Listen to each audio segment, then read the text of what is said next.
Hello বন্ধুরা, কেমন আছো তোমরা? সবাই ভালো আছো আশা করি। আমিও ভালো আছি। এই যে দেখুন, আমি আজকে একটা ফুলের বাগান, যেটা আমাদের ঘরে গাছে হয়েছে, সীতাহার, দেখেছেন কি অপূর্ব সুন্দর লাগছে। এগুলো ঠাকুরকে দেওয়া হয় কিনা জানি না, কিন্তু লতানো পাতানো গাছের মতো পুরো মুড়ে থাকে গোটা গাছ। খুব দুর্দান্ত লাগে গাছটাকে দেখতে। এটা সম্ভবত আমি শুনলাম এটা বৃষ্টি হলে আরও বেশি ফ্লোরে ফুল ফুটবে।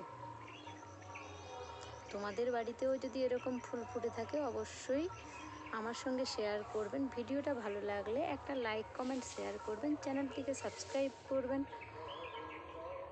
পাশে থাকার অনুরোধ রইল। চ্যানেলটিকে সাবস্ক্রাইব করবেন, কমেন্টের মাধ্যমে জানাবেন কে কোথা থেকে আমার ভিডিওটা দেখছেন। ভিডিওটা ভালো